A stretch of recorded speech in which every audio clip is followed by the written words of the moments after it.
మీకోసం తెచ్చింది necklace Mela flat 9.99 VA తో నవంబర్ 29 నుండి డిసెంబర్ 7 వరకు హిల్స్ బ్రాంచ్ త్వరలో ప్రారంభం. సుమన్ టీవీ ప్రేక్షకులకు నమస్కారం. ప్రస్తుతం మనతో పాటు ఉన్నారు బ్రహ్మశ్రీ డాక్టర్ ప్రదీప్ జోషి గారు. వారితో మాట్లాడి 2026 12 రాసుల వారి రాశి ఫలాలు ఏ విధంగా ఉండబోతున్నాయో ఇప్పుడు తెలుసుకుందాం. గురుగారు నమస్కారం. గురుగారు, శ్రీమాత్రే 2026లో కన్యా రాశి వారికి ఏ విధంగా ఉండబోతున్నాయి గురుగారు రాశి ఫలాలు? డిసెంబర్ 5వ తారీఖు 2025 రోజున ఆ రోజుటికి గ్రహస్థితి ఏముంది, డిసెంబర్ 6వ తారీఖు కింద లెక్క వేసుకుందాం.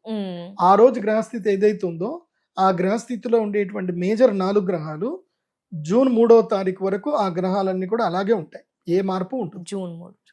సో ఫస్ట్ మిథున రాశిలో గురుగ్రహం ఉంటాడు, మీన రాశిలో శనిగ్రహం ఉంటాడు, శతభిష నక్షత్రంలో కుంభరాశిలో రాహుగ్రహం ఉంటాడు, సింహ రాశిలో కేతుగ్రహం ఉంటాడు. ఈ 4 గ్రహాలు 2026 మొత్తం కూడా ఇట్లాగే ఉంటాయి. ఒక్క గురుగ్రహము జూన్ 3వ తారీఖు తర్వాత గురువు కర్కాటక రాశి లోపలికి ఎంటర్ అవుతాడు జూన్ 3 తర్వాత.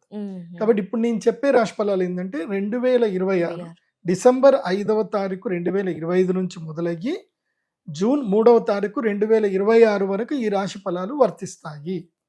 గుర్తుపెట్టుకోండి. మళ్ళీ జూన్ 3వ తారీఖు తర్వాత మళ్ళీ మొత్తం స్ట్రాటజీ మారుతుంది. మళ్ళీ అప్పుడు ఇంకొక రాశి ఫలాలు చేస్తాను. అప్పుడు అది కూడా 2026, కాకపోతే హాఫ్ ఆఫ్ ద 2026 ఒక వేరియేషన్ ఉంటుంది, మళ్ళీ 2026 హాఫ్ ఆఫ్ ద వేరియేషన్ వేరే ఉంటుంది. అప్పటి వరకు ఇప్పుడు స్టార్ట్ అయిపోతుంది. ఇవే రాశి ఫలాలు మారుతాయి. సో ఇది బాగా గుర్తుపెట్టుకొని మీ జన్మ నక్షత్రం ఏందో తెలుసుకొని ఇక మీరు 2026 రాశి ఫలాలు చూడండి. కన్యా రాశికి 2026 సంవత్సరంలో జూన్ 3వ తారీఖు వరకు వీళ్ళకి కేంద్ర స్థానము లోపల శనిగ్రహము అదేవిధంగా గురుగ్రహం కేంద్రంలో ఉన్నారు. కేంద్ర స్థానం అంటే 1, 4, 7, 10 ఇవి కేంద్ర స్థానాలు అంటారు. సో అంటే 360 degrees లో మనం చెప్తే 0, 90, 180, 270 degrees అనమాట. సో కన్యా రాశికి ఏంటంటే కరెక్ట్ గా 180 degrees ఫోకస్ లో శని ఉన్నాడు. శని తీక్ష్ణ దృష్టి కన్యా రాశి మీద ఉంటుంది మొత్తం. ఓకే, దశమ స్థానంలో గురువు ఉంటాడు, గురుగ్రహం వచ్చి దశమంలో ఉన్నాడు. సో వీళ్ళకి ఏం జరుగుతుంది అని అంటే ఫినాన్షియల్ ఫ్రాడ్స్ జరుగుతాయి వీళ్ళ లైఫ్లో. కాబట్టి ఇప్పుడు డిసెంబర్ 5వ తారీఖు నుంచి మెయిన్గా శివరాత్రి వరకు బ్లాక్అవుట్ అయిపోండి, కనబడకండి, ఎవరికి కనబడకండి. ఈ టైం మీరు ఎవరితోటి మాట్లాడినా ఏం చేసినా ఎవడో ఒకడు వస్తాడు మీ ముందు కూర్చుంటాడు, సార్ ఇది పెట్టండి సార్ మీ లైఫ్లో టర్న్ అయిపోతా అంటాడు. ఏం టర్న్ అవ్వదు, కింద పడతారు తప్ప ఏం ఉండదు. కాబట్టి శివరాత్రి వరకు మెయిన్గా నేను ఉగాది వరకు అనుకోండి, జూన్ 3వ తారీఖు వరకు హైడౌట్ అయిపోండి, మొత్తం ఎవరికి కనబడకండి, లైఫ్ ని ఎంజాయ్ చేయండి. ఎంత డబ్బు ఉంటే అంత ఖర్చు పెట్టుకోండి. ఖర్చు పెట్టే టైం ఇది. కన్యా రాశికి ఏంటిది? ఖర్చు పెట్టే టైం. చక్కగా టూర్లు పోండి, మంచిగా మాల్దీవ్స్ పోండి, లేకపోతే లక్షద్వీప్ పోండి, లేకపోతే ఇంకెక్కడికైనా వెళ్ళండి, మంచిగా డబ్బు ఖర్చు పెట్టండి. డబ్బు ఎంత ఖర్చు పెట్టుకుంటే కన్యా రాశి వాళ్ళకి ఇప్పుడు అంత మంచిది. ఎందుకోసమంటే ఖర్చు పెట్టుకో, ఎందుకోసమంటే జూన్ 3 తర్వాత లైఫ్ మొత్తం నీదే. 12 ఏళ్ల తర్వాత గురువు 11 ఇంట్లోకి వస్తున్నాడు. సో జూన్ 3 తర్వాత నీ లైఫ్ మారిపోతుంది, విపరీతమైన డబ్బు వస్తుంది. ఉగాది వరకు ఖర్చు పెట్టుకోండి, ఉగాది తర్వాత వసూలు స్టార్ట్ అవుతుంది. ఉగాది తర్వాత ఒక 3 నెలలు రీసెర్చ్ చేసుకోండి, జూన్ 3 నుంచి సంపాదన స్టార్ట్.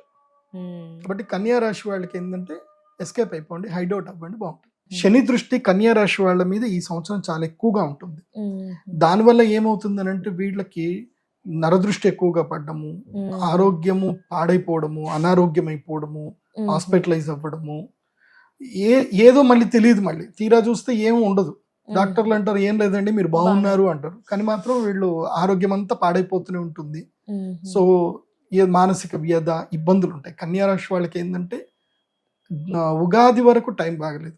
ఉగాది వరకు ఏంటంటే ఫోకస్ ఆన్ యువర్ హెల్త్ మీద ఫోకస్ చేసుకోండి, మంచిగా యోగా చేయండి, ప్రాణాయామం చేయండి, బిజినెస్ మీద రీసెర్చ్ ఎట్లా చేసుకోండి. కానీ కొత్తగా ఏమైనా బిజినెస్ స్టార్ట్ చేసుకునేది ఉంటే జూన్ 3వ తారీఖు తర్వాత.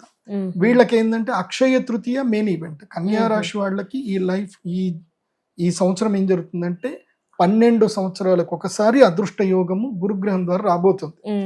ఇది ఏకాదశంలో గురువు వస్తాడు. అన్ని రాశుల కన్నా ఒక కన్యా రాశికి ఒక డిఫరెంట్ ఏంటంటే కన్యా రాశి వాళ్ళు ఒక అదృష్ట యోగ జాతకులు అవుతారు. ఎందుకోసం అంటే వీళ్ళ జీవితంలో గురుడు ఉచ్చస్థానంలో కన్యారాశి వారికి ఏకాదశ స్థానం ఏంటంటే కర్కాటక రాశి. అది గురుగ్రహానికి ఉచ్చస్థానం. గురువు కర్కాటక రాశి లోపలికి వస్తే అదృష్ట యోగాన్ని ఎంత ఇస్తాడు అంటే నార్మల్ గా వేరే రాశిలో ఉండేదానికన్నా 100 రెట్లు ఎక్కువ ఇస్తాడు. సో అది కేవలం ఒక కన్యారాశి వాళ్ళకే బెనిఫిట్. అది ఎందుకోసం అంటే కన్యారాశికి 11వ స్థానము, కర్కాటక రాశి 11వ స్థానం కేవలం ఒక కన్యారాశి వారికి మాత్రమే అవుతుంది. కాబట్టి వాళ్ళకి లాభము ఎంత లాభం అంటే 10 రెట్లు 100 రెట్లు లాభం వస్తుంది. అందుకే మోస్ట్ ఆఫ్ ద కన్యారాశి వాళ్ళకి ఎవరైతే అదృష్ట జాతకులు ఎవరైతే ఉంటారో జాతకంలో గురుగ్రహం మంచిగా ఉంటే చాలు వాళ్ళకి ఈ 11 ఇంట్లో గురువు రాగానే వాళ్ళకి లక్ పేలుతుంది, వాళ్ళకి బ్రహ్మాండంగా డబ్బులు వస్తాయి, వాళ్ళకి బాగుంటుంది. సో కానీ జ్యోతిష్ శాస్త్ర పండితుడిని సంప్రదించాలి. ఏదో నేను చెప్పాను కదా, నేను ఇంట్లో కూర్చున్నాను, మడి కట్టుకున్నాను, డోర్ లాక్ వేసుకున్నాను, టీవీ రిమోట్ పట్టుకొని చూస్తున్నా, నాకు అదృష్టం రావాలి, ఎక్కడ నాకు రావట్లేదు, నాకు ఖజానాలో డబ్బు నిండట్లేదు అంటే జరగదు. అది గురుగ్రహం నన్ను కలవాలి, నేను నా గైడ్ లైన్స్ ఇస్తాను, నేను నీ లైఫ్కి ఏ బిజినెస్ ఆపర్చునిటీ కలిసి వస్తుందో చెప్తాను, అది చేసుకో. 0 నుంచి అయినా సరే చేసుకోవడానికి నువ్వు రెడీ ఉండాలి. కానీ ఒక్కటి తెలుసా, అన్ని రాశుల్లో కన్నా పెయ్యి వంగని రాశి ఏది అంటే కన్యా రాశి. వీళ్ళు ఒళ్ళు వంచరు, లేజీ రాశి. వీళ్ళకి రొటీన్ గా ఒక పని చేయమంటే మాత్రం 2 రోజులు వెళ్ళానండి, వీళ్ళు జిమ్కి వెళ్తారు, సంవత్సరానికి 25,000 ఫీజు కడతారు, 3 రోజులు పోతారు, 5వ రోజు పడుకుంటారు, ఇక మళ్ళీ ఇంకోసారి అంతే. సో వీళ్ళు చాలా చంచలము, డిసిషన్ తీసుకుంటారు, మళ్ళీ బ్యాక్ అవుతారు, డిసిషన్ తీసుకుంటారు, బ్యాక్ అవుతారు. అలా అవ్వకుండా ఉండేది ఉంటేనే నా దగ్గర రండి, మెంటల్ గా ఫిక్స్ అయ్యి ఉంటేనే నా దగ్గరికి రండి. కన్యా రాశి వాళ్ళకి బెస్ట్ ఆపర్చునిటీ ఉంది. ఈ 3 months చెప్పిన పంచభూత శివలింగ దర్శనం చేసుకోండి, ప్రతి చోట ప్రసాదాలు తీసుకోండి. అయితే ఒక ఆఫర్ చెప్తాను. ఏంటి?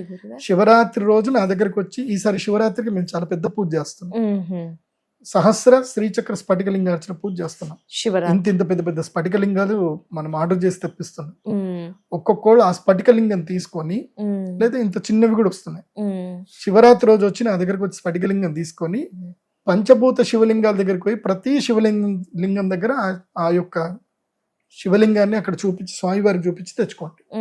మీ దగ్గర ఇంకా పవర్ మీ దగ్గర ఉన్నట్టు 5 శివలింగాల నుంచి పవర్ మీ దగ్గర స్ఫటికలింగంలో వచ్చేస్తుంది. ఇప్పుడు శివరాత్రి ఫిబ్రవరిలో అప్పుడు వచ్చి ఫిబ్రవరి 24 ఉన్నట్టుంది. ఆ శివరాత్రి అయిపోయిన తర్వాత మీరు నేను ఇచ్చిన శ్రీచక్ర స్ఫటికలింగం తీసుకొని పంచభూత శివలింగాలు దర్శనం చేసుకోండి. దాని మధ్యలో మీకు మంచిగా పళని వస్తుంది, అదేవిధంగా రామేశ్వరం కూడా వస్తుంది. రామేశ్వరం కూడా వెళ్ళండి, కంచి కామకోటి పీఠం, కామాక్షి అమ్మవారు వస్తారు. సో ఇలా ఈ సమ్మర్ లో తీర్థయాత్రలు ప్లాన్ చేసుకోండి. మెయిన్ ఈ 5 శివలింగాలు, మధ్యలో ఏమైనా టెంపుల్స్ ఏమైనా రీచ్ అవుతే ఆ టెంపుల్స్ కూడా దర్శనాలు చేసుకుంటూ వెళ్ళండి. పోయే ప్రతి చోట ఈ శివలింగం తీసుకొని వెళ్ళి ఆ శివుడికి చూపించండి.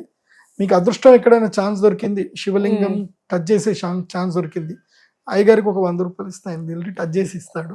మెయిన్ శివలింగానికి టచ్ చేసి ఇస్తే ఇంకా అంతకన్నా అదృష్టం ఇంకోట్లేదు. కాబట్టి పవర్ అన్ని చోట్లకించి పవర్ ఒక దగ్గర గ్యాదర్ చేసుకొని ఇంట్లో పెట్టుకోండి, పూజ చేసుకోండి. ఈ పరిహారంతో పాటు ఇంకా ఏమైనా పరిహారం ఉంటుందా గురుగారు? ఇదే బెస్ట్ అంట.